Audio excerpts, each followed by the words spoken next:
Hi sister lock enthusiasts, for those with locks and those aspiring to get locks. Either way, you've come to the right place.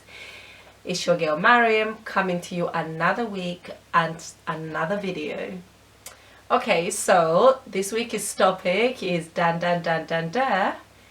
sister locks and consultation. So I am a trainee consultant, as highlighted in my previous video. And there's one question I tend to ask during my consultations. It might appear to be an odd question, but I think it's a very valid question.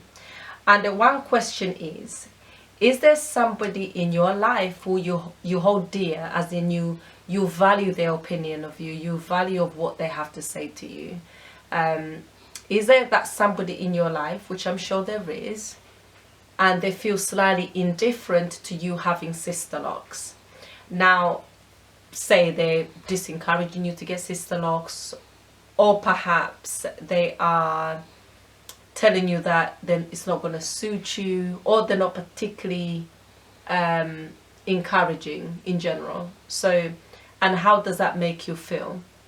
Now, the reason why I ask this question is because often, once we have our locks installed, how we feel about them, sometimes it can, to some degree, depending on the people around us. So if you're surrounded by a loved one, whether it will be brother, sister, mother, grandmother, grandfather, aunties, uncles, anyone that you hold dear who have such a strong opinion about your locks, and they're not particularly complimentary. I mean, don't get me wrong, I say self-compliment is the best compliment because there's no agenda. But if you're with somebody who doesn't necessarily, is not fond of afro textures hair in its various of styles, and perhaps they're more inclined into, they lean towards straighter hair or European style hair, they might make you feel some type of way by you getting locks. And once you have them installed, especially at the early stages, number one, they perhaps don't understand the costing, but on top of that, they will be perhaps saying, oh, no, maybe you should wear a wig until your hair grows.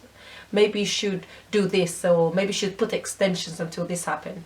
And the reason now I know this happens, because it's happened to a few people I know who did get sister locks, were so over enthusiastic about them, and they looked gorgeous when they were short. But the other half were not particularly encouraging. So I've known two cases where a person wore a wig for 2 years until her hair got to about this length, because she simply felt she did not have the confidence to wear her sister locks out. And partially not because they looked bad. Whenever I looked at her, she looked amazing. But somebody in her life was saying, well, I really prefer you with the straight hair. I really prefer you with the straight wigs or the weaves. And that really did have an effect into how she felt about herself. Now, this actually rings true because I was listening to Maya Angelou being interviewed by Oprah Winfrey, and she was talking about we all need to have this sacred space within ourselves, and we don't allow people to influence that space. And it sounds easy, but sometimes to get that little sacred space is to understand that you are worth it, and you are incredible just as you are. You are amazing. You're a phenomenal person as you are. And to just work on building your self-esteem and understand that actually sometimes we cannot mold ourselves based on what other people's perception. Yes, we can take it. Oh, thank you for that. Thank you for your feedback, and keep pushing. Because often people have their own agendas about us, and if we keep allowing that, it's going to shape how we feel about ourselves and ultimately about our hair. So I would say is, if you're going to get sister locks and there's somebody in your life who's really dead against it, I would say instead of trying to change them, change yourself and how you react to that. So it could mean that maybe build your self-esteem to the point that you don't let that in. Okay, well, anyway, I hope that's helpful. There's more I can go on, but I'm just probably going to feel I'm just chit-chatting and whatever. But anyway, moving on to the next topic briefly. I did this lovely, lovely, lovely braid out. It's one of my best one yet. The braid that was so tiny. I did the braids that were really, really small. And I kept them in from Saturday afternoon, Sunday whole day, and I took them out on a Monday evening. And I actually did a video, but I never got around to editing it. So yeah, this is the best you're going to get. And this is how the hair looks like now. Can you see that?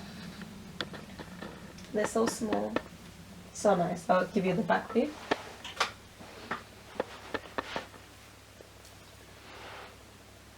Yeah. So I'll call it my ultimate braid out. Anyway, and next week will be another video, and it will be